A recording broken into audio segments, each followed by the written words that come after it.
Welcome back. This week we're bringing you exclusive access inside one of the busiest COVID ICUs in West Virginia.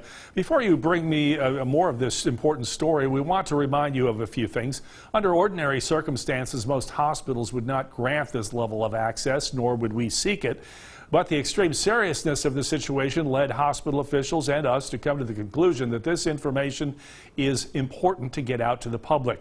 While in the COVID ICU, our staff did not enter any patient rooms and did not interfere with their patient care. Now, prior to this airing, WVU medicine officials reviewed all of our footage to ensure patient privacy. And throughout the pandemic, medical personnel have been working to come up with innovative ways to treat the worst off COVID patients. One of those techniques is something called proning. It's not a new treatment, but one that is getting a lot more use in the COVID ICU. Prior to COVID, we would prone occasionally. It was something that we certainly were familiar with and did, but it was more for bad pneumonia, severe lung bruising after trauma, things. Now it's almost routine, right? So on any day, almost half the patients in here may require proning, and it's a very time-dependent resource. So what that is we take a patient where you normally lay on your back when you sleep, we lay you on your belly. So your face is down and you're laying in that position.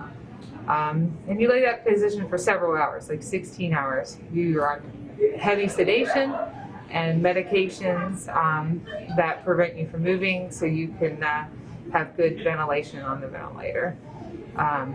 That takes a lot of nursing care and physicians and respiratory therapists and nurses' aid to help assist with those patients.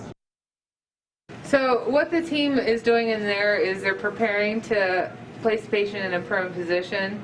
It involves really good communication, and they count. And you'll see them start to do that. There's respiratory therapists at the head of the bed monitoring the patient's airway.